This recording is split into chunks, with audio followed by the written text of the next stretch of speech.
Hello student, स्वागत है आप सभी का इस ब्यूटीफुल से चैनल बुक सजेशन पे। आप लोगों ने थंबनेल तो देखा ही होगा। आज मैं आप लोगों के लिए केमिस्ट्री का मॉडल पेपर लेकर के आया हूँ, जिसका मैं कंप्लीट ऑब्जेक्टिव अभी करवाऊँगा। अगर आप इस चैनल पर नए हैं तो बुक सजेशन के यूट्यूब चैनल को सब्सक्राइब कर लें, ताकि एग्ज़ाम से रिलेटेड कंटेंट आप तक सबसे पहले पहुँच सके। चलिए स्टार्ट करते हैं आज का कार्यक्रम।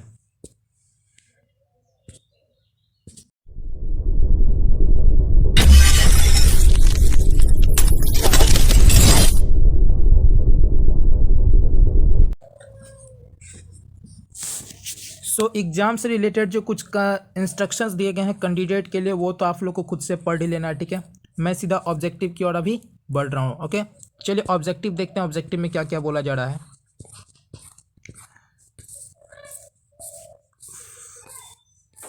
देखिए यहाँ पे ऑब्जेक्टिव आ चुका है। ओके, ये आ गया आपका सेक्शन ए।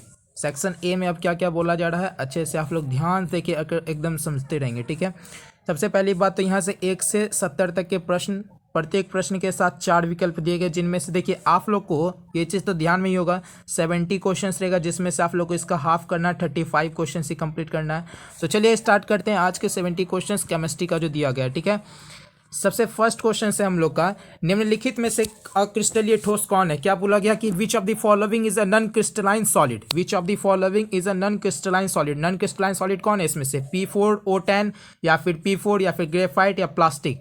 तो आप लोग अच्छे से समझ सकते हैं P4O10 हमारा क्रिस्टलिक सॉलिड है, ठीक है। P4 भी है, ग्रेफाइट भी है, बट प्लास्टिक जो है ये हमारा नॉन क्रिस्टलाइन सॉलिड है। प्लास्टिक हमारा क्या है, नॉन क्रिस्टलाइन सॉलिड है। सो इसका आंसर क्या हो जाएगा हम लोग का, फर्स्ट का आंसर क्या हो जाएगा, निम्नलिखित में से अक्रिस्टलीय ठोस कौन है, तो प्लास्टिक है। Which of the following is a non crystalline solid, plastic. Which of the following is a non crystalline solid, so इसका आंसर हो जाएगा प्लास्टिक हो जाएगा। ओके, चलिए नेक्स्ट क्वेश्चन देखते हैं। नेक्स्ट क्वेश्चन है, पिंड केंद्रित घनाकार इकाई सेल में परमाणुओं की संख्या, means body centred unit cell में परमाणुओं की संख्या कितनी होती है। बॉडी सेंटर्ड यूनिट सेल में अफेक्टिव नंबर ऑफ एटम के बारे में बोला जा रहा है। किसके बारे में, तो अफेक्टिव नंबर। देखिए परमाणुओं की संख्या पूछा गया, तो इसका मतलब क्या हो गया, effective number of atom means Z is equal to, तो Z इज इक्वल टू क्या कैसे निकलता है, बॉडी सेंटर्ड यूनिट सेल का 1/8 इंटू 8 प्लस 1 निकलता है। ओके, तो 8 से 8 कैंसिल हो जाता है, तो 1 + 1 इक्वल टू क्या हो गया, 1 + 1 इक्वल टू 2 निकल गया। तो बॉडी सेंटर्ड यूनिट सेल में अफेक्टिव नंबर ऑफ एटम कितना होता है, इफेक्टिव नंबर ऑफ एटम की संख्या कितनी होती है, 2 होती है। कितनी होती है, 2 होती है। तो ये क्वेश्चन समझ में आप लोग को, सेकंड नंबर का सेकंड का आंसर क्या हो जाएगा, ए हो जाएगा। ओके, सेकंड का आंसर हमारा ए हो जाएगा। चलिए नेक्स्ट क्वेश्चन देखते हैं। नेक्स्ट क्वेश्चन से, घनाकार क्रिस्टल में ब्रेवस जालकों की संख्या होती है। देखिए बहुत सारे स्टूडेंट इसमें क्या करते हैं कि जिस तरीके से ब्रेविस जालक ब्रेविस जालक जैसे ही देखते हैं, ब्रेविस लेटिस, ठीक है ना, तो उसमें आंसर क्या देखते हैं, वो सबसे पहले 14 हो गया, तो 14 इसी में टिक कर देते हैं, बट ये गलत है, इसका आंसर 14 आप लोग का नहीं होगा। चलिए इसका देखते हैं आंसर क्या होगा। इसमें बोला जा रहा है कि घनाकार क्रिस्टल में ब्रेवस जालकों की संख्या पूछा जा रहा है, 1 3 4 14। तो इसका सही आंसर होगा, आप लोग का करेक्ट आंसर इसका होगा 3। कितना हो जाएगा, 3 हो जाएगा। तो the number of Bravais lattice in cubic unit, cubic crystal इस क्या होगा, 3 होगा। क्यूबिक क्रिस्टल में ब्रेविस लेटिस की संख्या कितनी होती है, तो 3 होती है। कितनी होती है, 3 होती है। चलिए नेक्स्ट क्वेश्चन देखते हैं। क्वेश्चन नंबर 4 में क्या बोला जा रहा है। क्वेश्चन नंबर 4 है, निम्नलिखित में से किस दोष के कारण क्रिस्टल के घनत्व में कमी आती है, बताइए। देखिए जब मैं आप लोगों को क्वेश्चंस यहाँ पे दे रहा हूँ ना, तो सबसे पहले 2 सेकंड अपने से सोचिए, क्वेश्चन को अच्छे से पढ़िए, क्वेश्चन को पढ़ करके फिर उसका आंसर अपने मन में रखिए। ये उसको, या हो सकता है तो आप लोग कमेंट बॉक्स में उस आंसर को लिख सकते हैं, और फटाफट कमेंट बॉक्स में आंसर भी लिखिए, और उसके बाद जो मैं आंसर आप लोग को बता रहा हूँ वो भी इसको देखिए, ठीक है ना, कौन सा आंसर आप लोग का सही हो रहा है और कौन सा गलत हो रहा है। सो क्वेश्चन नंबर 4 का हम लोग को क्या बोला जा रहा है, क्वेश्चन नंबर 4 में है कि निम्नलिखित में से किस दोष के कारण क्रिस्टल के घनत्व में कमी होती है। क्रिस्टल के घनत्व में किस दोष के कारण कमी होती है, which defect causes decreases in density of a crystal. तो ये हो जाएगा शॉर्ट की डिफेक्ट के कारण होता है। किस डिफेक्ट के कारण होता है, शॉर्ट की डिफेक्ट के कारण क्या होता है कि क्रिस्टल के घनत्व में कमी आती है। किस दोष के कारण क्रिस्टल के घनत्व में कमी आती है, तो शॉर्ट की डिफेक्ट के कारण क्रिस्टल के दोष में क्या आती है, कमी आती है। ओके, घनत्व में कमी आती है, सॉरी।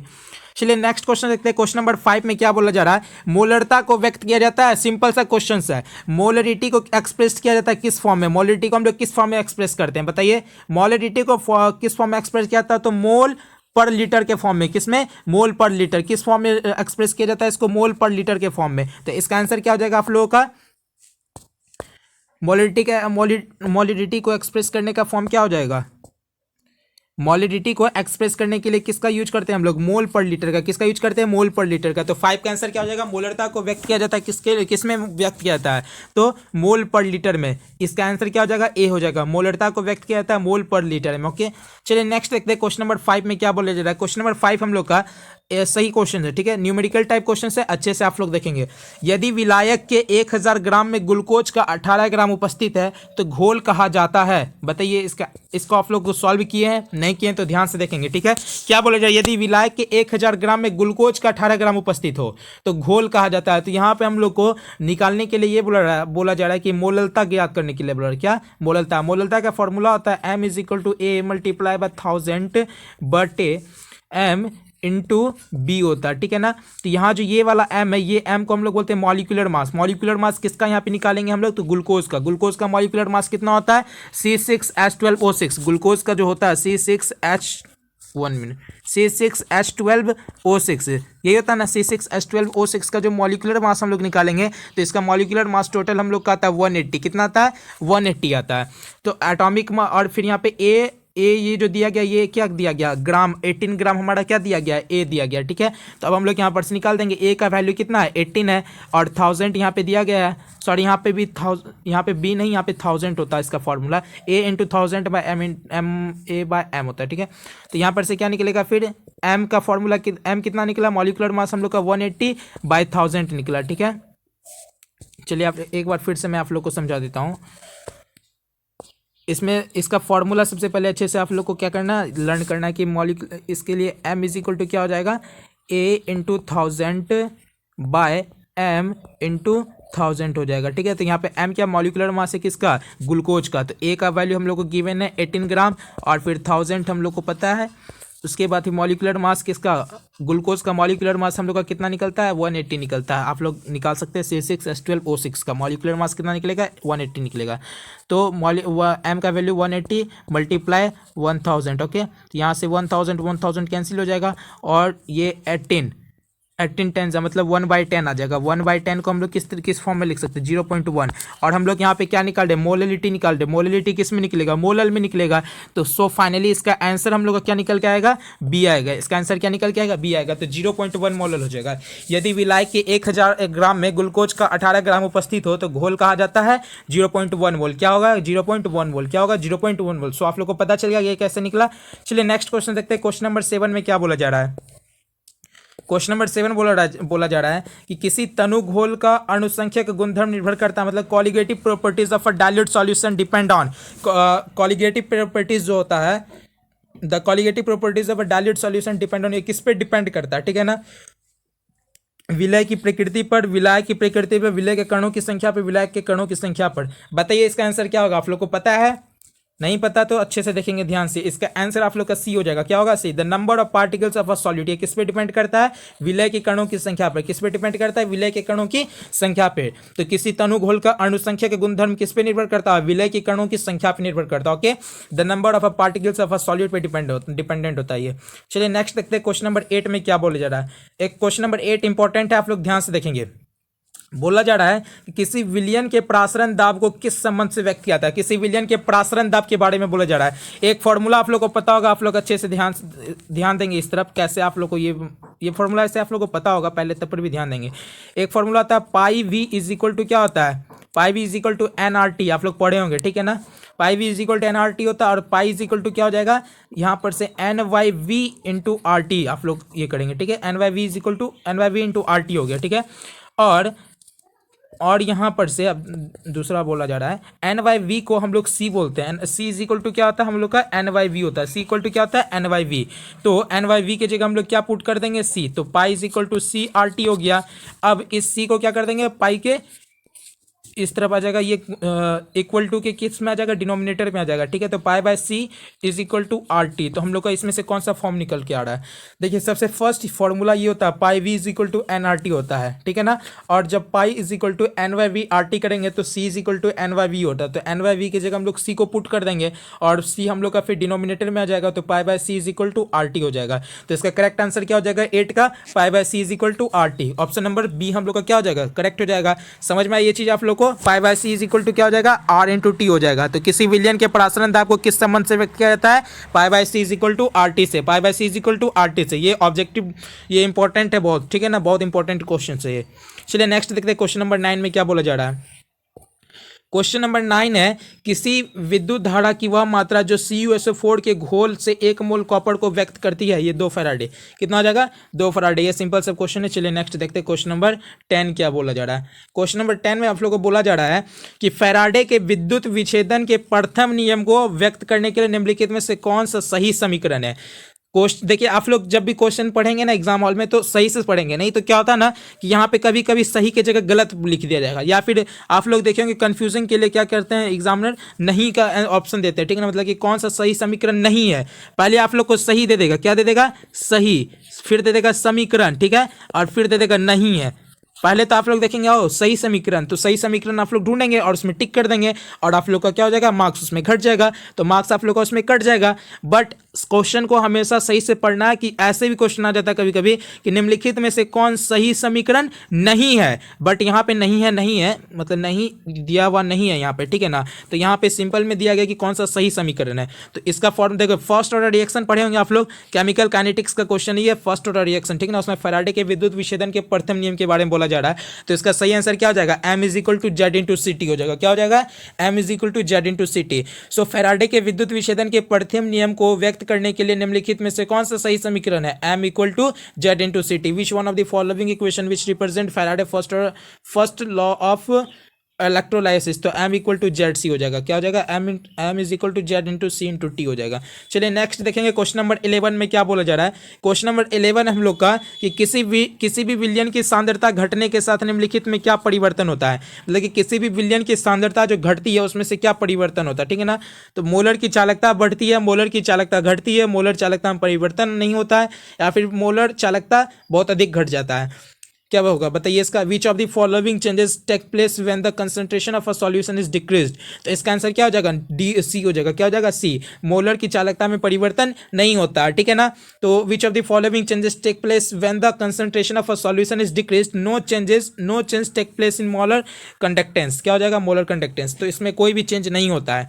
ओके, तो ये क्वेश्चन आप लोग को समझ में आ गया। क्वेश्चन नंबर 9 था ना, सॉरी क्वेश्चन नंबर 11, किसी भी विलयन की सांद्रता घटने के साथ निम्नलिखित में क्या परिवर्तन होता है, उसमें कुछ भी परिवर्तन नहीं होता, मोलर चालकता में कोई परिवर्तन नहीं होता। ओके, चलिए नेक्स्ट देखेंगे क्वेश्चन नंबर 12 में क्या बोला जा रहा है। इंपॉर्टेंट क्वेश्चन है, सही भी है, आप लोग को फंसाने के लिए क्वेश्चन दिया गया है। क्वेश्चन में ये बोला जा रहा है कि निम्नलिखित में से कौन प्राथमिक सेल नहीं है। क्वेश्चन आप लोग सही से देखेंगे कि निम्नलिखित में से कौन प्राथमिक सेल नहीं है। प्राथमिक सेल का मतलब बोला जा रहा है कि प्राइमरी सेल के बारे में बोला जा रहा है, ठीक है ना। तो इसमें आप लोग पहचानिए कि कौन सा प्राइमरी सेल नहीं है। क्या आप लोग बता सकते हैं ये क्वेश्चन का आंसर? पहले आप लोग कमेंट में देंगे, उसके बाद मैं आंसर बताऊंगा अभी, ठीक है। सो कमेंट में आप लोग आंसर लिख दिए होंगे, आई होप। चलिए क्वेश्चन का आंसर मैं बता रहा हूँ कि निम्नलिखित में से कौन प्राथमिक सेल नहीं है। तो लेक्लांश सेल हम लोग का प्राथमिक सेल है, मरकरी भी है, गैल्वेनी सेल भी है। बट ये जो लेड संचायक है ना, ये हमारा द्वितीयक सेल है, मतलब कि ये सेकेंडरी सेल है। ये कौन सा सेल है हम लोग का? सेकेंडरी सेल है, ठीक है ना। तो द्वितीयक संचायक, लेड संचायक को क्या कहते हैं? द्वितीयक सेल कहते हैं। कौन सा सेल कहते हैं? द्वितीयक सेल कहते हैं। और ये सारा हम लोग का प्राइमरी सेल होता है। तो प्राथमिक सेल नहीं है, यहाँ क्या बोला गया? प्राथमिक सेल नहीं है, तो ये तो हमारा द्वितीयक सेल होता है। तो इसलिए इसका आंसर क्या हो जाएगा? लेड संचायक, लेड एक्यूमुलेटर। क्या लेड एक्यूमुलेटर हम लोग का क्या हो जाएगा? इसका आंसर हो जाएगा। तो प्राइमरी सेल हम लोग में से गैल्वेनिक भी है, लेक्लांश सेल भी है, मरकरी भी है, बट लेड एक्यूमुलेटर नहीं है, ठीक है ना। तो इसलिए इसका आंसर क्या हो जाएगा? लेड एक्यूमुलेटर हो जाएगा, लेड संचायक हो जाएगा। सो चलिए नेक्स्ट क्वेश्चन देखते हैं। क्वेश्चन नंबर 13 में क्या बोला जा रहा है? आप लोग को यहाँ तक समझ में आ चुका होगा। कोई प्रॉब्लम हो तो कमेंट बॉक्स में आप लोग बता सकते हैं। ओके, सो चलिए देखते हैं क्वेश्चन नंबर 13 में आप लोग को क्या बोला जा रहा है कि निम्नलिखित में से कौन कारक अभिक्रिया दर को प्रभावित करता है? अभिक्रिया दर को प्रभावित करता है मतलब कि rate of reaction. Rate of reaction को आप लोग पढ़ेंगे ना, ROR, rate of reaction. Which of the following affect the rate of reaction, ठीक है ना। तो इसमें ताप भी प्रभावित करता है, स्थानांतरण भी प्रभावित करता है, दाब भी करता है, और इसलिए इसका आंसर क्या हो जाएगा? इनमें से सभी हो जाएगा। ताप में टेम्परेचर भी इसको प्रभावित करता है, ठीक है ना। कंसंट्रेशन भी इसको प्रभावित करता है, और फिर प्रेशर भी इसको प्रभावित करता है। सो इसका आंसर हम लोग का क्या हो जाएगा? इनमें से सभी। इसका आंसर हम लोग का क्या हो जाएगा? इनमें से सभी हो जाएगा। ओके, तो निम्नलिखित में से कौन कारक अभिक्रिया की दर को प्रभावित करता है? ताप, दाब और सांद्रण चारों को तीनों का तीनों इसको प्रभावित करता है। ओके चलिए क्वेश्चन नंबर 14 देखेंगे। इंपॉर्टेंट क्वेश्चन है, आप लोग को लर्न होना चाहिए, क्वेश्चन इंपॉर्टेंट है, आप लोग को लर्न भी होना चाहिए कि शून्य कोटि अभिक्रिया के लिए वेग स्थिरांक की इकाई क्या होती है। मीन्स इसका ऐसा यूनिट बताने के लिए, इसका यूनिट बताने के लिए बोला जा रहा है कि the unit of rate constant for the zero order reaction. Zero order reaction के लिए क्या होता है, मोल पर लीटर पर सेकेंड। क्या होता है, मोल पर लीटर पर सेकेंड होता है। और फर्स्ट ऑर्डर रिएक्शन के लिए क्या होता है, पर सेकेंड। और सेकेंड ऑर्डर रिएक्शन के लिए क्या होता है, सेकेंड ऑर्डर रिएक्शन के लिए होता है पर मोल लीटर पर सेकेंड होता है। क्या होता है, पर मोल लीटर पर सेकेंड होता है। ये होता है सेकेंड ऑर्डर रिएक्शन के लिए, और ये होता है फर्स्ट ऑर्डर रिएक्शन के लिए। किसके लिए होता है, फर्स्ट ऑर्डर रिएक्शन के लिए होता है। ओके तो इतना समझ में आया आप लोग का। क्या क्या अभी मैं बताया आप लोग को, मैं यहाँ पे आप लोग को ये बताया कि शून्य कोटि के लिए मतलब कि जीरो ऑर्डर रिएक्शन के लिए हम लोग का क्या होता है, मोल पर लीटर पर सेकेंड। अब देखिए फर्स्ट ऑर्डर रिएक्शन के लिए होता है सिंपल सा पर सेकेंड होता है, और सेकेंड ऑर्डर रिएक्शन के लिए हम लोग का होता है पर मोल लीटर पर सेकेंड होता है। क्या होता है, पर मोल लीटर पर सेकेंड होता है। बस ये तीन चीज आप लोग को ध्यान में रखना है। एग्जाम में अगर केमिकल काइनेटिक्स में कुछ इंपॉर्टेंट है ऑब्जेक्टिव में तो ये इंपॉर्टेंट है। शून्य कोटि की अभिक्रिया पूछ लेगा, या नहीं तो फर्स्ट ऑर्डर रिएक्शन के लिए बारे में पूछ लेगा, या फिर सेकंड ऑर्डर रिएक्शन के बारे में पूछ लिया जाएगा ऑब्जेक्टिव में। ओके तो आप लोग इस तीनों को यहीं पर लर्न कर ले। ठीक है, अभी मैं क्या बताया, अभी मैं जस्ट आप लोगों को बताया कि शून्य कोटि की अभिक्रिया के लिए क्या होता है, फर्स्ट ऑर्डर रिएक्शन के लिए क्या होता है, सेकंड ऑर्डर रिएक्शन के लिए क्या होता है। सो आप लोग इसी क्वेश्चन को यहीं पर लर्न कर लिया। ओके चलिए नेक्स्ट देखते हैं। नेक्स्ट क्वेश्चन में क्या बोला जा रहा है, इंपॉर्टेंट क्वेश्चन है, न्यूमेरिकल टाइप है, ये भी केमिकल काइनेटिक्स के क्वेश्चन है। देखिए आप लोग के एग्जाम में केमिकल काइनेटिक्स से अप्रॉक्स 6 to 8 क्वेश्चन ऑब्जेक्टिव में आते हैं। ठीक है ना, सो केमिकल काइनेटिक्स चैप्टर आप लोग अच्छे से लर्न करें, और वो भी कुछ हार्ड क्वेश्चन नहीं होते, बस थ्योरी बेस्ड क्वेश्चन होते हैं और कुछ एक दो। अब देखिए ये क्वेश्चन को ना आप लोग बहुत तरीके से निकाल सकते हैं। सबसे पहली बात तो इसमें टी हाफ के थ्रू निकाल सकते हैं, बट इसमें एक ट्रिक आता है। ठीक है ना, मैं उस ट्रिक को आप लोग को सिंपल में, देखिए एग्जाम में उतना टाइम नहीं होता है, प्लस आप लोग के पास प्रेशर आप लोग ले लेते हैं। ठीक है ना, तो प्रेशर नहीं लेना है। तो चलिए मैं इसके लिए, इस क्वेश्चन के लिए आप लोग को एक ट्रिक बताता हूं। ठीक है, ट्रिक इस तरीके से कुछ है कि यहां बोला जा रहा है यदि कोई प्रथम कोटि की अभिक्रिया 32 मिनट में 75% पूरी हो जाती है। प्रथम कोटि की अभिक्रिया बोला जा रहा है, ठीक है ना, 32 मिनट में 75% पूरी हो जाती है, तो इसके 50% पूरा होने में समय लगेगा। देखिए इस क्वेश्चन को आप लोग 2 लाइन में सॉल्व करेंगे। कितने लाइन में, 2 लाइन में। If 75% of first reaction is completed in 32 minute then the time required for 50% completion is. Okay तो चलिए देखते हैं इस क्वेश्चन को आप लोग कैसे सॉल्व करेंगे। इसको सॉल्व करने का सिंपल तरीका है कि T75% हम लोग को गिवन है। ठीक है, T75% is equal to 2T50% कर दीजिए। कितना हो गया, T75% is equal to 2 into T50%। अब T75% हम लोग को कितना गिवन है, T75% हम लोग को कितना गिवन है यहाँ पे। सो T75% हम लोग को यहाँ पे गिवन है 32 मिनट। कितना गिवन है, 32 मिनट, और 2, और हम लोग को निकालना क्या है यहाँ पे 50%, तो 2T50%। अब देखिए 2 से 32 यहाँ पर से क्या हो जाएगा, कैंसिल हो जाएगा 60 टाइम में, तो T50% कितना निकल गया हम लोग का, 60 मिनट निकल गया, निकला ना 16 मिनट। तो इसका करेक्ट आंसर क्या हो जाएगा, सी हो जाएगा। इसका करेक्ट आंसर क्या हो जाएगा, सी हो जाएगा। आप लोग को ये क्वेश्चन समझ में आया, समझ में आप लोग को ये क्वेश्चन कैसे सॉल्व हुआ, एक बार फिर से देखेंगे। मैं क्या बताया आप लोग को कि T75% इक्वल टू क्या करना आप लोग को, 2T50% करना। ठीक है, उसके बाद T75% का हम लोग का वैल्यू कितना गिवन है, 32 मिनट गिवन है, और 2T50% हम लोग को निकालना है, यहाँ पर से फाइंड आउट करना। तो 2 से 32 हम लोग का 16 टाइम में क्या हो जाएगा, कैंसिल हो जाएगा। तो अब यहाँ पर से T50% का वैल्यू कितना निकल गया, 16 मिनट निकल गया। कितना निकल गया, 16 मिनट निकल गया। सो ये क्वेश्चन आप लोग को समझ में आया, आई होप समझ में आ गया होगा। ठीक है, अगर इस क्वेश्चन में कुछ प्रॉब्लम है तो आप लोग बता सकते हैं। चलिए नेक्स्ट देखते हैं क्वेश्चन नंबर 16 में क्या बोला जा रहा है। ये भी सिंपल क्वेश्चन है, केमिकल काइनेटिक्स का क्वेश्चन है। देख सकते हैं आप लोग केमिकल काइनेटिक्स का कितना सिंपल क्वेश्चन आ रहा है। तो ये क्या बोला जा रहा है, यदि किसी अभिक्रिया का वेग निम्नांकित प्रकार से व्यक्त होता है, मतलब कि वेग दिया गया, वेलोसिटी के बारे में जो कुछ भी बोला जा रहा है। ठीक है ना, इसमें कुछ करना नहीं है, बस अभिक्रिया की कोटि के बारे में बताने के लिए बोला जा रहा है। ठीक है ना, मतलब कि इसके कंसंट्रेशन के, अभिक्रिया की कोटि इसका कैसे निकालते हैं। ध्यान देंगे आप लोग, जब भी ऐसा क्वेश्चन आए ना तो आप लोग, ये आप लोग को दिख रहा होगा यहाँ पर ए स्क्वायर दिख रहा होगा। ठीक है ना, या फिर A2 इसको बोल सकते हैं, या फिर B इसको ऐसे पढ़ते हैं, concentration of A square into concentration of B बोला जाता है। ठीक है, अब सिंपल से आप समझिए, आप यहाँ पर से ध्यान देंगे कि यहाँ पे बोला क्या जा रहा है।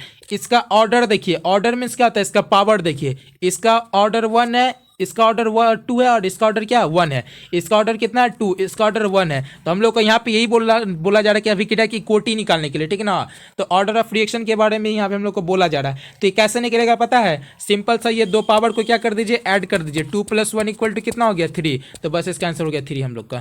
तो ये कितना सिंपल क्वेश्चन है, एक ही बार में ये क्वेश्चन सॉल्व हो रहा है, लेकिन दिखने में कितना थोड़ा हार्ड लग रहा है। बस ये कुछ हार्ड नहीं है, ठीक है। यदि किसी अभिक्रिया का वेग यहाँ पे दिया गया तो इसका क्या करना, पावर को क्या कर देना है, ऐड कर देना है। कंसंट्रेशन ऑफ ए का स्क्वायर और कंसंट्रेशन ऑफ बी के बारे में बोला जा रहा है, ठीक है। तो यहाँ पे ए का कितना हम लोग का यहाँ पे दिया गया पावर 2 और यहाँ पे 1 है गिवन, ठीक है। तो 2 + 1 कर दीजिए, इसका आंसर कितना हो जाएगा 3 हो जाएगा। तो आपको ये क्वेश्चन समझ में आ गया होगा। चलिए क्वेश्चन नंबर 17 हम लोग अब देखते हैं, इसका आंसर कितना बताया गया, 3 बताया गया, ठीक है। चलिए क्वेश्चन नंबर 17 में बोला रहा है, ये भी सिंपल क्वेश्चन है। भौतिक अधिशोषण के लिए अधिशोषण की ऊष्मा होती है, कितना होती है, तो 20 से 40 किलो जूल पर मोल होती है। कितना होती है, 20 से 40 किलो जूल पर मोल होती है। 20 to 40 किलो जूल पर मोल होती है। एडजॉर्प्शन ऑफ फिजिकल एडजॉर्प्शन के बारे में बोला जाता है, heat of adsorption of for physical adsorption, ठीक है। तो 20 to 40 किलो जूल पर मोल होती है, ठीक है। चलिए क्वेश्चन नंबर 18 अब हम लोग देखेंगे, क्या बोला जा रहा है, जो पदार्थ जल का पृष्ठ तनाव कम कर देता है कहलाता है। अब देखिए वो वैसा पदार्थ जो जल के पृष्ठ तनाव को ही कम कर देगा वो क्या कहलाएगा, इसके बारे में पूछा जा रहा है यहाँ पे, ठीक है। आप लोग इस क्वेश्चन में आप लोग पढ़े होंगे कि जो पदार्थ जल का पृष्ठ तनाव कम कर देता है वह पृष्ठ सक्रिय कारक कहलाता है। क्या कहलाता है, पृष्ठ सक्रिय कारक कहलाता है। The substance which reduces the surface tension of water is called surfactant कहलाता है। क्या कहलाता है, surfactant कहलाता है। चलिए नेक्स्ट देखेंगे क्वेश्चन नंबर 19 में क्या बोला जा रहा है। क्वेश्चन नंबर 19 में बोला जा रहा है, निम्नलिखित में कौन जल में कोलाइडिक विलयन का निर्माण करता है। क्या बोला गया, निम्नलिखित में कौन जल में कोलाइडिक विलयन का निर्माण करता है। Sodium chloride, glucose, starch, barium nitrate, क्या होगा बताइए इसका। निम्नलिखित में कौन जल में कोलाइडिक विलयन का निर्माण करता है। क्वेश्चन नंबर 19 का बताइए क्या होगा आंसर आप लोग। क्वेश्चन नंबर 19 का आंसर बताइए क्या होगा, इसका हो जाएगा स्टार्च। क्या होगा, स्टार्च हो जाएगा। निम्नलिखित में कौन जल में कोलाइडिक विलयन का निर्माण करता है, तो स्टार्च करता है। कौन करता है, स्टार्च करता है। नेक्स्ट देखेंगे क्वेश्चन नंबर 20 में क्या बोला जा रहा है, इंपॉर्टेंट है, सिंपल है। निम्नलिखित में कौन पाइसी कारक है, मीन्स इमल्सिफाइड के बारे में बोला जा रहा है। इमल्सिफाइड कौन होता है, हमारा ऑयल होता है। इमल्सिफाइड हम लोग का कौन होता है, तेल होता है, ऑयल होता है। चलिए नेक्स्ट देखेंगे क्वेश्चन नंबर 21। क्वेश्चन नंबर 21 में बोला जा रहा है, कैलामाइन निम्नलिखित में किस धातु का अयस्क है। Calamine is an odd of which of the following metals. बता सकते हैं आप लोग कैलामाइन किस धातु का अयस्क है। सिंपल सा है, कैलामाइन हमारा जिंक का अयस्क है। किसका अयस्क है, जिंक का। कैलामाइन हम लोग का निम्नलिखित में से किस धातु का अयस्क है, तो जिंक का अयस्क है। ओके, आप लोग को लर्न हो गया होगा कैलामाइन किसका अयस्क है, जिंक का अयस्क है। मैं आप लोग को यहाँ पे इस तरीके से बता रहा हूँ कि आप लोग को बस सुन के ही तुरंत का तुरंत लर्न हो जाएगा, ठीक है ना। तो कैलामाइन निम्नलिखित में से किस धातु का अयस्क है, तो जिंक का अयस्क है। ओके, चलिए नेक्स्ट देखते हैं क्वेश्चन नंबर 22 में क्या बोला जा रहा है। इंपॉर्टेंट है, अच्छे से समझेंगे आप लोग। क्वेश्चन आप लोग का कि मॉन्ड प्रक्रम के द्वारा निम्नलिखित में से किस धातु का शुद्धिकरण किया जाता है। मॉन्ड प्रक्रम के द्वारा which of the following metals is purified by Mond process. Mond process के द्वारा हम लोग किस धातु को, किस मेटल को हम लोग क्या कर सकते हैं, प्यूरिफाई कर सकते हैं। निकेल को, जर्कोनियम को, तांबा को या फिर जिंक को। बताइए 22 का क्या होगा हम लोग का। 22 का आप लोग का क्या हो सकता है बताइए। मॉन्ड प्रक्रम के द्वारा निम्नलिखित में से किस धातु का आप लोग शुद्ध कर सकते हैं। निकेल को कर सकते हैं। किस धातु को शुद्ध कर सकते हैं, निकेल को शुद्ध कर सकते हैं। मॉन्ड प्रक्रम के द्वारा हम लोग निकेल को हम लोग क्या कर सकते हैं, प्यूरिफाई कर सकते हैं। नेक्स्ट देखेंगे, ये क्वेश्चन समझ में आ गया होगा आप लोग को। नेक्स्ट हम लोग का क्वेश्चन नंबर 23 में क्या बोला जा रहा है कि थर्मोइट विधि द्वारा, क्या बोला जा रहा है, थर्मोइट विधि द्वारा निम्नलिखित में कौन अवकारक है। थर्मोइट विधि में निम्नलिखित में कौन अवकारक है, ये पूछा गया है क्वेश्चन नंबर 23 में कि थर्मोइट विधि में निम्नलिखित में कौन अवकारक के है, ठीक है ना। तो बताइए इसमें क्या हो जाएगा, कार्बन होगा, जिंक होगा, सोडियम होगा, एल्यूमिनियम होगा। क्या आप लोग सोच लिए इसका आंसर। चलिए देखते हैं आपका आंसर सही है गलत है, आप लोग मैच करेंगे। अगर गलत होगा तो प्रैक्टिस करने की जरूरत है, और अगर सही होगा तो और अच्छे से प्रैक्टिस करना है। चलिए देखते हैं क्या बोला गया 23 में थर्मोइट विधि में निम्नलिखित में कौन अवकारक है। बताइए इसका आंसर क्या होगा। 23 का क्या होगा आंसर, तो इसका क्या हो जाएगा, एल्यूमिनियम हो जाएगा। क्या हो जाएगा, एल्यूमिनियम। थर्मोइट विधि में निम्नलिखित में कौन अवकारक है, तो एल्यूमिनियम हमारा क्या अवकारक है। एल्यूमिनियम क्या है, इसमें हमारा अवकारक होता है, ठीक है। थर्मोइट विधि में कौन अवकारक होता है, तो एल्यूमिनियम हमारा अवकारक होता है। चलिए क्वेश्चन नंबर 24 देखेंगे, इंपॉर्टेंट क्वेश्चन है, अच्छे से देखेंगे। लोहा धातु का निष्कर्षण के दरमियान निम्नलिखित में कौन धातुमल के रूप में प्राप्त होता है। लोहा धातु का निष्कर्षण के दरमियान निम्नलिखित में कौन धातुमल के रूप में प्राप्त होता है। तो CO या फिर FeSiO3 या फिर CaSiO3 या फिर MgSiO3। बताइए 24 का क्या हो जाएगा आंसर। 24 का बताइए क्या होगा। लोहा धातु के निष्कर्षण के दौरान निम्नलिखित में से कौन सा धातु मल के रूप में प्राप्त होता है। बताइए इसका आंसर क्या होगा आप लोग। इसका आंसर आप लोग का सी हो जाएगा। क्या होगा, सी होगा, CaSiO3 होगा। क्या होगा, CaSiO3 होगा। सो चलिए नेक्स्ट देखेंगे क्वेश्चन नंबर 25 में क्या बोला जा रहा है।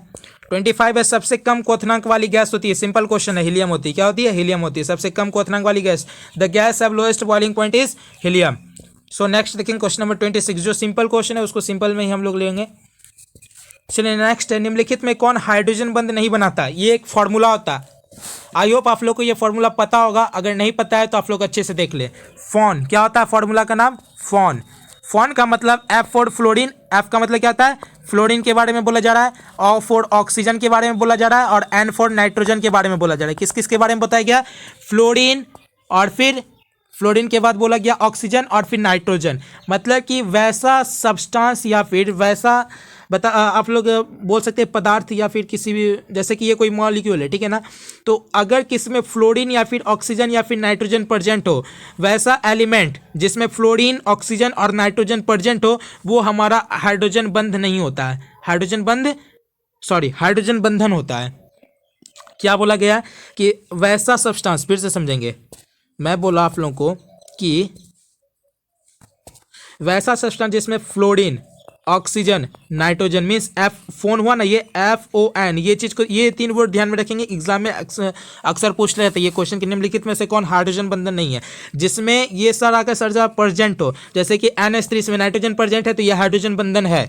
H2O इसमें ऑक्सीजन प्रेजेंट है तो ये हाइड्रोजन बंधन है। हाइड्रोजन फ्लोराइड इसमें फ्लोरीन प्रेजेंट है तो ये हाइड्रोजन बंधन है। बट ये HCl इसमें कुछ नहीं फ्लोरीन प्रेजेंट है, ना ही ऑक्सीजन प्रेजेंट है, और ना ही नाइट्रोजन प्रेजेंट है। सो इसका आंसर क्या हो जाएगा, निम्नलिखित में से कौन हाइड्रोजन बंधन नहीं है। तो नहीं है में क्या इसका आंसर हो जाएगा, बी हो जाएगा, सॉरी सी हो जाएगा। क्या हो जाएगा इसका आंसर, सी हो जाएगा। सो HCl हमारा कौन है, हाइड्रोजन बंधन नहीं है। Which of the following does not form hydrogen bond. Hydrogen bond कौन नहीं बनाता, तो HCl हमारा हाइड्रोजन बॉन्ड नहीं बनाता है।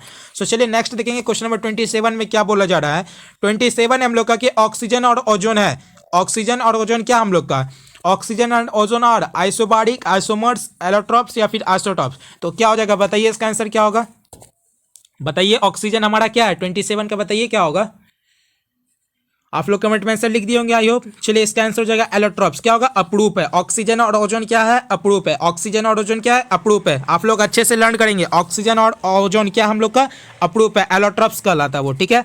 चलिए नेक्स्ट देखेंगे क्वेश्चन नंबर 28। निम्नलिखित में से कौन द्विभाषमी अम्ल है। द्विभाषमी अम्ल, विच of the following is a dibasic acid, H3PO3। क्या होता है, H3PO3 होता है। तो द्विभाषमी अम्ल हम लोग का कौन सा होता है, H3PO3 होता है। सो नेक्स्ट देखेंगे क्वेश्चन नंबर 29। निम्नलिखित इसमें बोला जा रहा है आप लोग को कि संक्रमण तत्वों का स्थान आवर्त सारणी के अंतर्गत है, डी ब्लॉक में। किसमें है, डी ब्लॉक में। ये सब सिंपल क्वेश्चन है, फटाफट करते चलेंगे। निम्नलिखित में से कौन संक्रमण तत्व का युग्म है, तो कॉपर एंड फेरस क्या इसमें संक्रमण तत्व का युग्म है, ठीक है। चलिए नेक्स्ट देखेंगे क्वेश्चन नंबर 31। ये इंपॉर्टेंट है। क्रोमियम का इलेक्ट्रॉनिक विन्यास, इलेक्ट्रॉनिक कॉन्फ़िगरेशन निकालने के लिए बोला जाता है, इलेक्ट्रॉनिक कॉन्फ़िगरेशन ऑफ क्रोमियम। अब देखिए इसको किस तरीके से निकालेंगे, ऑब्बो प्रिंसिपल के थ्रू इसको निकाला जाता है। किस प्रिंसिपल के थ्रू, ऑब्बो प्रिंसिपल के थ्रू इसको निकाल सकते हैं। तो ऐसे इसका आंसर क्या निकलेगा, ऑर्गन ये वाला निकलेगा 3d5 निकलेगा। ऐसा क्यों, क्योंकि ऑर्गन का कितना होता है, 18 होता है। ऑर्गन का वैल्यू 18 हो गया, बचा कितना हमारे पास, 6 बच गया इलेक्ट्रॉनिक कॉन्फ़िगरेशन को पूरा होने के लिए। तो एक किस में जाएगा, 3d5 में जाएगा, फिर 4s1 में जाएगा। तो इसका करेक्ट आंसर क्या हो जाएगा, बी हो जाएगा। तो क्रोमियम Z4 का इलेक्ट्रॉनिक विन्यास कितना होता है, ऑर्गन 3d5 होता है। क्या होता है, ऑर्गन 3d5 होता है। सो क्रोमियम का इलेक्ट्रॉनिक विन्यास, the electronic configuration of chromium, ये हम लोग का क्या हो जाएगा, ऑर्गन 3d5 हो जाएगा। आप लोग को समझ में आ गया होगा ये वाला आंसर। सो चलिए नेक्स्ट देखते हैं।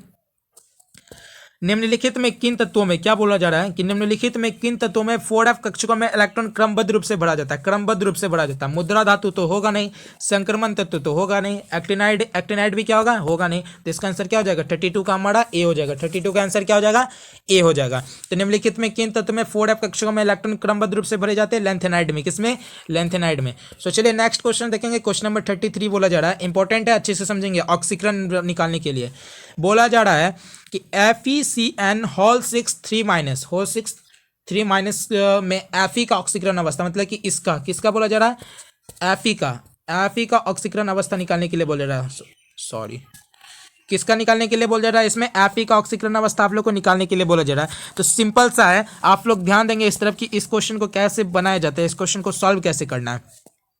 सिंपल से आप लोग समझेंगे, Fe को अभी हम लोग क्या पुट कर देते हैं, x, Fe को क्या मान ले रहे हैं हम लोग, x पुट कर देते हैं। और Cn का आप लोग ध्यान रखेंगे, Cn का ऑक्सीडेशन नंबर -1 होता है, Cn का ऑक्सीडेशन नंबर क्या था, -1। सो x इंटू -1 इंटू होल 6 और इंटू, और ये देखिए ये वाला जो 3 माइनस ऊपर में, ये हमारा क्या जाएगा, इक्वल के इस तरफ आ जाएगा, ठीक है ना। इक्वल के मतलब कि राइट हैंड साइड में हमारा -3 आ जाएगा।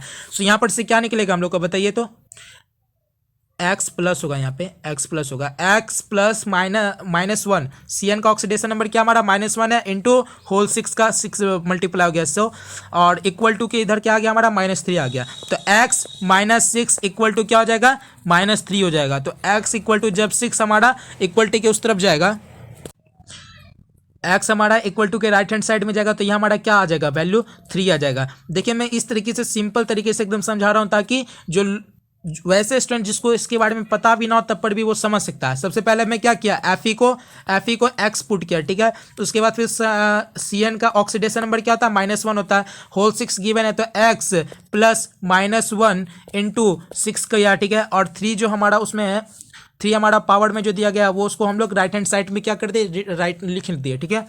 उसके बाद क्या किया, यहाँ पर से सॉल्व कर दिए, तो x का वैल्यू क्या आ गया हम लोग का, 3 आ गया। सो Fe का ऑक्सीकरण अवस्था क्या है यहाँ पे, +3, Fe का ऑक्सीकरण अवस्था इसमें क्या, +3 है। Fe का ऑक्सीकरण अवस्था इसमें क्या हम लोग का, +3 है। सो आप लोग को ये क्वेश्चन समझ में आ गया, Fe का ऑक्सीकरण अवस्था इसमें क्या, +3। चलिए नेक्स्ट देखेंगे, नेक्स्ट क्वेश्चन है CuNH3 होल 4 2+, ठीक है ना। मैं प्रसंकरण मतलब कि हाइब्रिडाइजेशन नंबर बोला है, तो DsP2 हो जाएगा, क्या हो जाएगा, DsP2 हो जाएगा। आप लोग इसको लर्न कर ले अच्छे से, ये सारे क्वेश्चन लर्न करने वाले हैं। तो इसमें हाइब्रिडाइजेशन नंबर इसमें क्या हो जाएगा, DsP2 हो जाएगा, ठीक है, हाइब्रिडाइजेशन का। चलिए नेक्स्ट है क्वेश्चन नंबर 35, विटामिन B12 में निम्नलिखित में से कौन उपस्थित रहता है, कोबाल्ट उपस्थित रहता है। क्या रहता है, B12 में हम लोग का क्या प्रेजेंट रहता है, कोबाल्ट प्रेजेंट रहता है। B12 में क्या प्रेजेंट रहता है, कोबाल्ट प्रेजेंट रहता है। चलिए नेक्स्ट देखेंगे क्वेश्चन नंबर 36, निम्नलिखित में कौन जटिल आयन की ज्यामिति चतुष्फल की नहीं है, मतलब कि the geometry of which of the following complex and is not tetrahedral, मतलब ऐसा कौन सा इसमें से प्रेजेंट है जिसमें कॉम्प्लेक्स एंड प्रेजेंट है जिसका ज्योमेट्री टेट्राहेड्रल नहीं होता है, टेट्राहेड्रल नहीं होता ये बोला जा रहा है, ठीक है ना। तो टेट्राहेड्रल किसका नहीं होगा, निकेल Cn होल 4 2- का टेट्राहेड्रल ज्योमेट्री नहीं होता है, इसका टेट्राहेड्रल ज्योमेट्री नहीं होता है। सो निम्नलिखित में जटिल आयन की ज्यामिति चतुष्फल की नहीं होती, तो इसका आंसर क्या हो जाएगा, C हो जाएगा।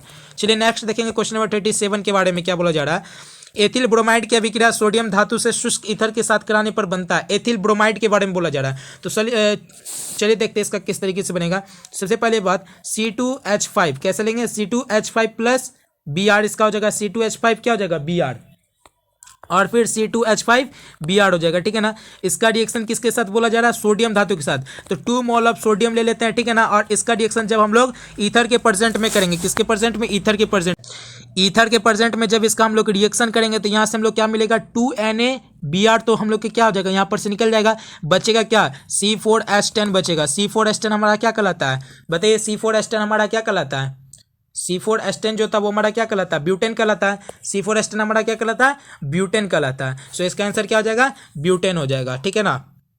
आप लोगों को ये क्वेश्चन समझ में आ गया होगा, आई होप। चलिए नेक्स्ट देखेंगे क्वेश्चन नंबर 38 के बारे में क्या बोला जा रहा है।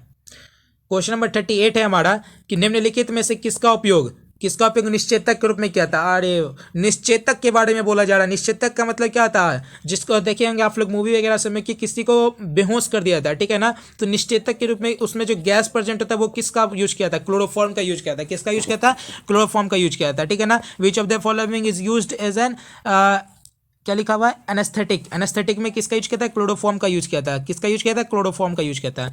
सो चलिए नेक्स्ट देखेंगे क्वेश्चन नंबर 39 में, निम्नलिखित में से कौन क्लोरल का अनुसूत्र है, CCl3CHO। CCl3 क्या किसका सूत्र है, तो क्लोरल का सूत्र होता है। CCl3 किसका सूत्र है हमारा, सॉरी CCl3CHO किसका सूत्र है, क्लोरल का सूत्र है। चलिए नेक्स्ट देखेंगे क्वेश्चन नंबर 40 में क्या बोला जा रहा है, जब CH3CHO जब CH3OH CH3MgX के से अभिक्रिया करता है तो क्या मिलता है। सिंपल सा क्वेश्चन है, जब ये दोनों रिएक्शन करेगा तो हमारा क्या मिलेगा, क्या मिलेगा क्वेश्चन में, जब ये दोनों रिएक्शन करेगा हम लोग का,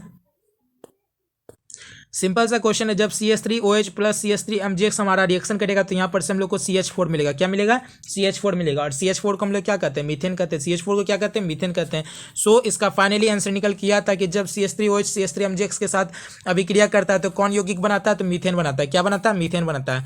चलिए नेक्स्ट देखेंगे क्वेश्चन नंबर 41 में क्या बोला जा रहा है।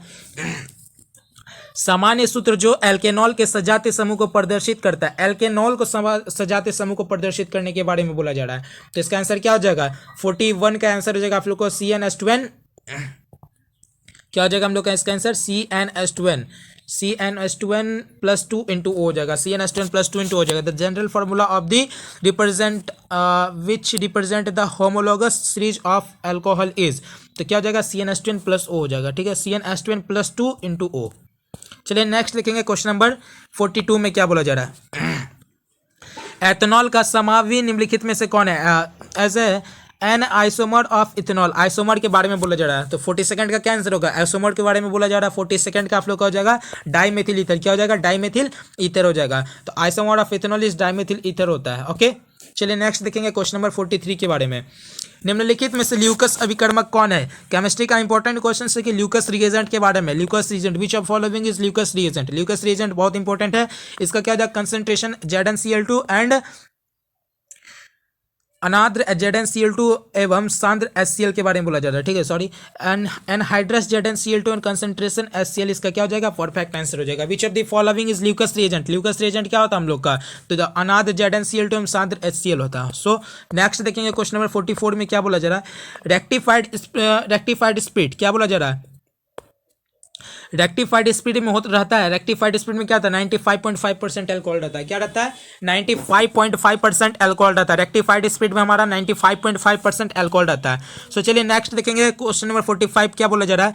एल्डिहाइड एवं कीटोन दोनों का सामान्य सूत्र, जनरल फॉर्मूला GF के बारे में बोला जा रहा है। ठीक है ना, ये GF वो वाला GF नहीं है, सिंपल GF, यहाँ केमिस्ट्री वाला GF के बारे में बोला जा रहा है। सो general formula of which of both aldehyde and ketone, इसमें एल्डिहाइड एंड कीटोन के दोनों का सामान्य सूत्र के बारे में बोला जा रहा है। सो अच्छे से समझेंगे। इसका आंसर क्या हो जाएगा? इसका हो जाएगा CnH2nO होगा। क्या होगा इसका आंसर? CnH2nO हो जाएगा।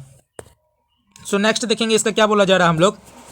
45 का आप लोग समझ में आ गया। एल्डिहाइड एंड कीटोन का सामान्य सूत्र क्या होता है? CnH2nO होता है। क्या होता है? CnH2nO होता है। एल्डिहाइड एंड कीटोन का सामान्य सूत्र CnH2nO होता है। चलिए नेक्स्ट देखेंगे क्वेश्चन नंबर 46 में क्या बोला जा रहा है। आइसोप्रोपाइल एवं अल्कोहल के ऑक्सीकरण के निम्नलिखित में, ऑक्सीकरण से निम्नलिखित में कौन प्राप्त होता है? यही बोला जा रहा है ना। बोला जा रहा है कि आइसोप्रोपिल अल्कोहल के ऑक्सीकरण से निम्नलिखित में कौन प्राप्त होता है? तो आइसोप्रोपिल के अल्कोहल, तो आइसोप्रोपिल के अल्कोहल में हम लोग कैसे बनाएंगे? CH3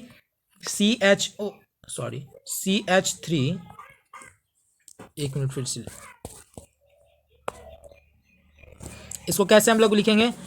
तो इसको लिखना है ऐसे कि CH3CHO और फिर HCH3। ठीक है, ये हमारा क्या हो जाता है? आइसोप्रोपाइल होता है। जब इसका ऑक्सीडेशन करवाएंगे तो हम लोग को यहाँ से क्या प्राप्त होगा? तो CH3COCH3 प्राप्त होगा। क्या होगा? CH3COCH3। तो ये किसका फॉर्मूला होता है? 46 का क्या हो जाएगा आप लोग का? ए हो जाएगा। एसीटोन का फॉर्मूला होता है हम लोग का।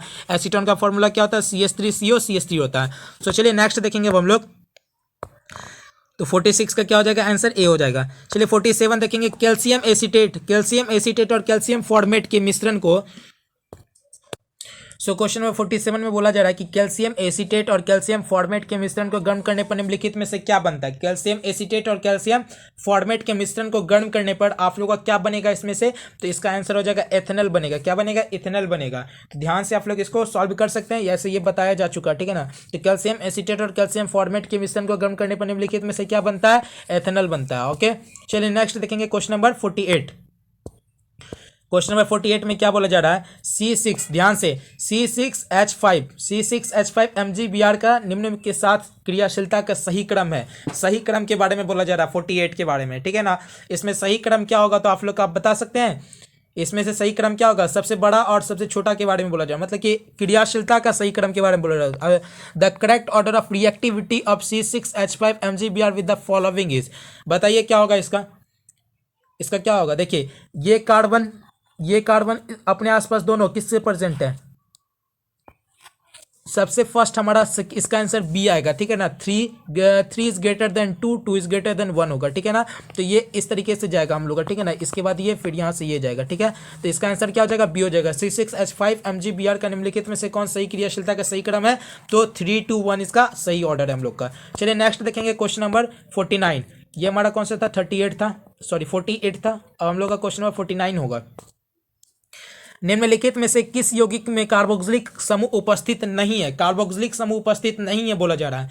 किस यौगिक में कार्बोक्सिलिक समूह उपस्थित नहीं है, तो देखिए मैथोनिक एसिड है, एसिड में हम लोग का क्या प्रेजेंट होता है, COOH जो है हम लोग का कार्बोक्सिलिक एसिड ही होता है। तो मैथोनिक अम्ल हम लोग का प्रेजेंट है, इथेनोइक अम्ल में प्रेजेंट है, बेंजोइक में प्रेजेंट है। तो बचा कौन, पिकड़िक। पिकड़िक बस देखिए ये एसिड है, बट इसमें जो है पिकड़िक एसिड में हम लोग का COH प्रेजेंट नहीं रहता है, ठीक है ना।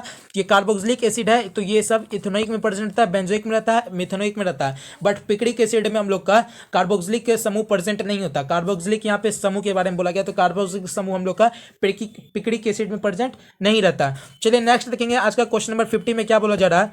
क्वेश्चन नंबर 50 हम लोग का, मोनोकार्बोक्सिलिक अम्ल निम्नलिखित में से किसका क्रियाशील समावयवी है। मोनोकार्बोक्सिलिक अम्ल क्या बोला गया, मोनोकार्बोक्सिलिक अम्ल निम्नलिखित में से किसका समावयवी है। तो बताइए क्वेश्चन नंबर 50 का आंसर क्या होगा आप लोग का। अगर आप लोग को पता हो तो कमेंट बॉक्स में जरूर बता सकते हैं।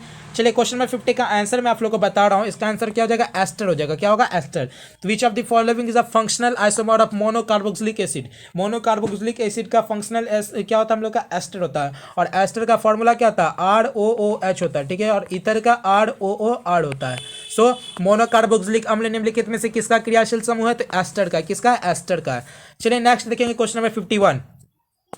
51 में क्या बोला जा रहा है क्वेश्चन नंबर का, कि निम्नलिखित में से किस अभिकर्मक के द्वारा फॉर्मिक अम्ल एवं फॉर्मल्डिहाइड के बीच विभेद किया जाता है। विभेद, the by which of the following reagent formic acid and formaldehyde can be distinguished.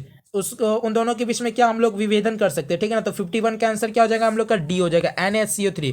निम्नलिखित में किस अभिकर्मक के द्वारा, तो हम लोग का कौन सा अभिकर्मक होगा, NaCO3 के द्वारा हम लोग फॉर्मिक एसिड एवं फॉर्मल्डिहाइड के बीच में क्या कर सकते हैं, विभेदन कर सकते हैं। सो चलिए नेक्स्ट क्वेश्चन से, क्वेश्चन नंबर 52 में क्या बोला जा रहा है। क्वेश्चन में 52 हम लोग का, जब फॉर्मिक अम्ल को सांद्र H2SO4, क्या बोला गया, जब फॉर्मिक अम्ल को सांद्र H2SO4 के साथ गर्म किया जाता है तब निम्नलिखित में से क्या प्राप्त होता है। 50 सेकंड में, फॉर्मिक एसिड को जब सांद्र H2SO4 के साथ, फॉर्मिक एसिड क्या होता है हम लोग का, HCOOH होता है। इसको जब हम लोग सांद्र H2SO4 मतलब कि सल्फ्यूरिक एसिड के साथ जब इसका रिएक्शन करवाएंगे तो हम लोग को यहाँ से क्या प्राप्त होगा, CO+H2O प्राप्त होगा। क्या होगा, CO+H2O प्राप्त होगा। तो इसका आंसर फाइनली क्या हो जाएगा, डी हो जाएगा। क्या होगा इसका आंसर, डी होगा, कार्बन मोनोऑक्साइड। इसका आंसर क्या हो जाएगा, डी हो जाएगा, CO प्राप्त होता है। Which of the following compound is obtained when formic acid is heated with concentrated H2SO4। Concentrated H2SO4 के साथ जब इसका रिएक्शन किया जाता है, तो जब गर्म किया जाता है तो इससे क्या प्राप्त हम लोग को, CO प्राप्त होता है। चलिए नेक्स्ट क्वेश्चन देखेंगे, क्वेश्चन में 53। प्राइमरी एमीन का क्रियाशील समूह है, क्रियाशील समूह क्या, प्राइमरी एमीन का क्रियाशील समूह क्या है हम लोग का, बताइए। प्राइमरी एमीन का क्रियाशील समूह क्या होता है, प्राइमरी एमीन का क्रियाशील समूह क्या होता है। देखिए सिंपल सा RnH2 होता है। क्या होता है हम लोग का, RnH2 होता है। बट यहाँ पे क्या हम लोग का प्रेजेंट है, सिंगल बॉन्ड प्रेजेंट है। ये कैसे टूटेगा, प्राइमरी एमीन हम लोग का NH2 होता है, सेकेंडरी NH होता है, और टर्सरी क्या होता है, सिंपल N होता है। तो एमीन का इस तरीके से टूटता है हम लोग का। तो प्राइमरी एमीन का क्रियाशील मूलक कौन होता है हम लोग का, सिंगल बॉन्ड NH2 या फिर RnH2। तो RnH2 यहाँ प्रेजेंट नहीं है। आप लोग का RnH2 एग्जाम में भी दे सकता है, बट यहाँ पे RnH2 प्रेजेंट नहीं है, यहाँ पे सिंगल बॉन्ड NH2 प्रेजेंट है। सो इसका आंसर क्या हो जाएगा हम लोग का, 53 का आंसर हो जाएगा बी। क्या हो जाएगा, बी। प्राइमरी एमीन का क्रियाशील मूलक कौन है, group of primary amine is the NH2, single bond NH2। चलिए नेक्स्ट देखेंगे क्वेश्चन नंबर 54। 54 में बोला जा रहा है, एथिल एमीन की अभिक्रिया नाइट्रस अम्ल से कराने पर क्या प्राप्त होता है। क्या बोला गया, एथिल अमीन की अभिक्रिया नाइट्रस एसिड से करने पर क्या प्राप्त होता है। तो एथिल अमीन की अभिक्रिया जब भी नाइट्रस एसिड के साथ हम लोग करेंगे तो इससे हम लोग को हमेशा C2H5OH प्राप्त होगा। क्या प्राप्त होगा, C2H5OH। Ethyl amine on reaction with nitrous acid gives C2H5OH। क्या देता है हम लोग को, ये C2H5OH देता है। सो चलिए अब नेक्स्ट देखेंगे हम लोग क्या बोला जा रहा है। तो इसका आंसर क्या हो जाएगा हम लोग का, C2H5OH हो जाएगा। ओके चलिए नेक्स्ट देखेंगे क्वेश्चन नंबर 55 में क्या बोला जा रहा है। एसिटामाइड की अभिक्रिया जब Br2NaOH के साथ करने पर क्या बनता है? एसिटामाइड की अभिक्रिया जब Br2NaOH के साथ करेंगे तो हम लोग को क्या प्राप्त होगा? तो इससे इसकी अभिक्रिया जब हम Br2NaOH के साथ प्राप्त करेंगे तो हम लोग को एथिलेमिन प्राप्त होता है। क्या प्राप्त होता है? एथिलेमिन प्राप्त होता है। किसकी अभिक्रिया किसके साथ बोला जा रहा है? तो Br2NaOH की अभिक्रिया जब हम लोग एसिटामाइड की अभिक्रिया किसकी अभिक्रिया? एसिटामाइड की अभिक्रिया जब Br2NaOH के साथ करेंगे तो हम लोग को मेथिल एमिन प्राप्त होता है। क्या प्राप्त होता है? मेथिल एमिन प्राप्त होता है। सो चलिए नेक्स्ट देखेंगे क्वेश्चन नंबर 56। क्वेश्चन नंबर 56 में क्या बोला जा रहा है? क्वेश्चन नंबर 56 हम लोग का कि निम्नलिखित में से किसमें एल्काइलेशन संभव है? निम्नलिखित में से किसमें एल्काइलेशन संभव है? सिर्फ प्राइमरी एमिन में, सिर्फ सेकेंडरी एमिन में, सिर्फ टर्शियरी एमिन में, प्राइमरी एवं सेकेंडरी दोनों में alkylation in which of the following alkylation is possible? Alkylation is possible किसमें है? एल्काइलेशन किसमें पॉसिबल हो सकता है? तो इसका आंसर आप लोग बता सकते हैं। प्राइमरी एवं सेकेंडरी दोनों में हो सकता है या फिर सिर्फ सेकेंडरी एमिन में होगा? इसका आंसर बी होगा या फिर डी होगा? सिर्फ प्राइमरी एमिन में तो होगा नहीं, सिर्फ टर्शियरी एमिन में भी तो होगा नहीं। तो इसका आंसर क्या होगा? सिर्फ सेकेंडरी एमिन में होगा या फिर प्राइमरी एवं सेकेंडरी दोनों में होगा? सो क्वेश्चन नंबर 56 का आंसर आप लोग मुझे कमेंट में देंगे। किस में देंगे? कमेंट बॉक्स में आप लोग मुझे क्वेश्चन नंबर 56 का आंसर देंगे। मैं इस क्वेश्चन का आंसर नहीं बताऊंगा। ऐसे इस क्वेश्चन का आंसर ए, बी और डी दोनों में से कोई एक होगा। इतना हिंट मैं आप लोग को दे दिया हूं, बट इसका आंसर आप लोग कमेंट बॉक्स में जरूर बताएंगे कि निम्नलिखित में से किसमें एल्काइलेशन संभव है। एल्काइलेशन किसमें संभव है? सिर्फ सेकेंडरी एमिन में या फिर प्राइमरी एवं सेकेंडरी दोनों में प्रेजेंट संभव है ये, ठीक है, पॉसिबल है। चलिए नेक्स्ट देखेंगे क्वेश्चन नंबर 57। 57 में बोला जा रहा है निम्न में से कौन सर्वाधिक मीठा शर्करा है? कौन सर्वाधिक मीठा शर्करा है? मीठा शर्करा के बारे में बोला जा रहा है, तो इसका आंसर क्या होगा? फ्रक्टोज हमारा सर्वाधिक मीठा शर्करा होता है। फ्रक्टोज हमारा क्या होता है? सबसे अधिक मीठा शर्करा होता है। फ्रक्टोज हमारा क्या होता है? सबसे अधिक सर्वाधिक मीठा शर्करा होता है। चलिए नेक्स्ट देखेंगे क्वेश्चन नंबर 58 में क्या बोला जा रहा है? निम्नलिखित में से कौन क्या बोला जा रहा है? स्टीरॉयड से संबंधित है। Steroid, 1 minute. Which of the following is related to steroid? Steroid से कौन रिलेट करता है, ठीक है ना? उसमें क्या मतलब कौन संबंध है उससे कौन संबंधित करता है, ठीक है ना? तो क्वेश्चन नंबर 58 का क्या हो जाएगा आंसर आपका? क्वेश्चन नंबर 58 का आप लोग बता सकते हैं स्टेरॉयड किससे रिलेट करता है? तो विटामिन के से रिलेट करता है। किससे रिलेट करता है? विटामिन के से। विटामिन ई तो नहीं, बी भी नहीं, डी भी नहीं, इससे किससे रिलेट करता है? ये विटामिन के से रिलेट करता है। सो क्वेश्चन नंबर 59 देखेंगे अब आप लोग।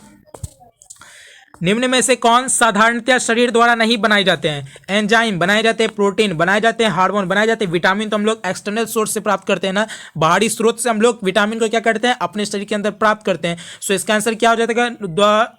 साधारणतः शरीर द्वारा नहीं बनाए जाते हैं, तो ये नहीं बनाए जाते, विटामिन शरीर द्वारा नहीं बनाए जाते हैं। सो इसका आंसर क्या हो जाएगा? 59 का आंसर क्या हो जाएगा हम लोग का? बी हो जाएगा। क्या हो जाएगा? बी हो जाएगा। 59 का आंसर क्या हो जाएगा हम लोग का? बी हो जाएगा। चलिए नेक्स्ट देखेंगे क्वेश्चन नंबर 60 हम लोग का। डीएनए तथा आरएनए में समान भस्म प्रेजेंट रहता है।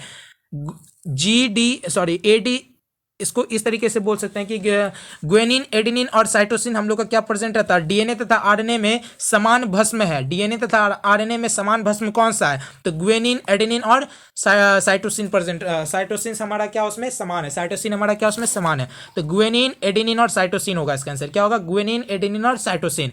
तो डीएनए और आरएनए में समान भस्म कौन सा प्रेजेंट है? ग्वेनिन, एडेनिन और साइटोसिन प्रेजेंट है। सो चलिए नेक्स्ट देखेंगे क्वेश्चन नंबर 61। इंपॉर्टेंट है, अच्छे से देखेंगे आप लोग। क्वेश्चन नंबर 61 में बोला जा रहा है आप लोग को, क्वेश्चन नंबर 61 है पीवीसी का एकलक, मतलब कि विच of the following is monomer of PVC. PVC का फुल फॉर्म क्या होता है? Polyvinyl chloride. पॉलीविनाइल क्लोराइड का इसमें से कौन पॉलीमर है, ठीक है ना? इसमें से कौन पॉलीमर है? तो हम लोग पॉलीविनाइल क्लोराइड में पीवीसी में से वीसी को अलग कर लेते हैं, ठीक है ना? विनाइल क्लोराइड के थ्रू हम लोग क्या देखते हैं? विनाइल क्लोराइड का फॉर्मूला क्या होता है हम लोग का? देखिए यहाँ पे विनाइल क्लोराइड को हम लोग लिख सकते हैं CS2 double bond CH, CS2 double bond CH single bond Cl। क्या होता है? CS2 double bond CH single bond Cl होता है, ठीक है ना? तो हम लोग जब इसके through CS2 double bond CH Cl के थ्रू हम लोग निम्नलिखित में से कौन मोनोमर के बारे में बोला जा रहा है? एकलक पॉलीविनाइल क्लोराइड। विनाइल क्लोराइड हम लोग का इसमें से क्या मोनोमर है? विनाइल क्लोराइड जो है हम लोग का इसमें से क्या है? मोनोमर है। सो ये किससे मैच कर रहा है? CS2 double bond CH single bond Cl। तो 61 का क्या हो जाएगा हमारा? सी आंसर हो जाएगा। क्या हो जाएगा? सी। तो पीवीसी का एकलक निम्नलिखित में से कौन है? तो CS2 double bond CH single bond Cl हमारा क्या इसमें से एकलक है पीवीसी का। ओके चलिए नेक्स्ट देखेंगे क्वेश्चन नंबर 62। क्वेश्चन नंबर 62 में क्या बोला जा रहा है आप लोग का? 62 में बोला जा रहा है कि रबड़ को सल्फर के साथ गर्म करने से क्या प्राप्त होता है, या फिर रबड़ को सल्फर के साथ गर्म करने की क्रिया को क्या कहते हैं? गैल्वेनाइजेशन नहीं कहते हैं, विस्मीकरण नहीं कहते हैं, सल्फोनेशन नहीं कहते हैं, तो गंधीकरण कहते हैं। क्या कहते हैं?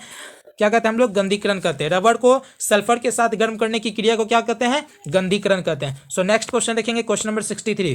क्या बोला जा रहा है कि निम्नलिखित में से कौन योगशील बहुलक है। योगशील बहुलक कौन है, नायलॉन 66 हम लोग का कौन सा, कंडेंसेशन पॉलीमराइजेशन होता है। नायलॉन 66 में कौन सा होता है, कंडेंसेशन पॉलीमराइजेशन होता है। नायलॉन 6 में भी होता है, नायलॉन 66 में भी कंडेंसेशन पॉलीमराइजेशन होता है। और डेक्रोन भी हम लोग का कौन सा होता है, कंडेंसेशन पॉलीमराइजेशन होता है। सो सिंपल में बच कौन जाता है हम लोग का, उच्च घनत्व वाला पॉलीथीन, मतलब कि हाई डेंसिटी पॉलीथीन। इसमें हम लोग का कौन सा होता है, तो इसमें लीनियर एडिशन पॉलीमराइजेशन होता है, ध्यान रखेंगे आप लोग। हाई डेंसिटी पॉलीथीन हम लोग का linear addition polymerization, addition polymerization तो होता ही है, ठीक है ना, एडिशन पॉलीमर होता ही है।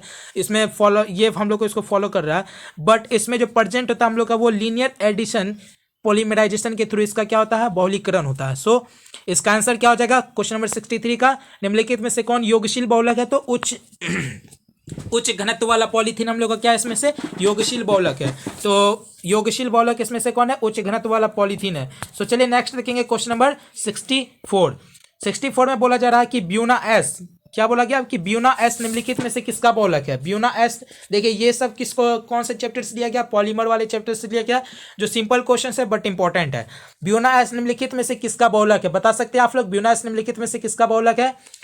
ब्यूना एस आप लोग बता सकते हैं निम्नलिखित में से किसका बहुलक है, ब्यूना एस। ब्यूटाडाइन और स्टाइरिन का बहुलक है, किसका बहुलक है, ब्यूटाडाइन और स्टाइरिन का। तो ब्यूना एस निम्नलिखित में से किसका बहुलक है, ब्यूटाडाइन और स्टाइरिन का बहुलक हमारा क्या, ब्यूना एस है। तो चलिए नेक्स्ट लिखेंगे क्वेश्चन नंबर 65। निम्नलिखित में से कृत्रिम मीठा अभिकर्ता कौन है, सैक्रिन, सोडियम साइक्लोमेट या फिर एस्पार्टेम या फिर इनमें से सभी। बताइए 65 का क्या हो जाएगा आंसर, 65 का आंसर क्या हो जाएगा आप लोग का 65 का हो जाएगा इनमें से सभी, इनमें से सभी हो जाएगा। निम्नलिखित में से कौन कृत्रिम मीठा भी करता है, तो सैक्रिन भी है हम लोग का, एस्पार्टेम भी है और सोडियम साइक्लोमेट भी है। सोडियम साइक्लोमेट भी हम लोग का क्या है, इसमें से निम्नलिखित में से कृत्रिम मीठा अभी करता है।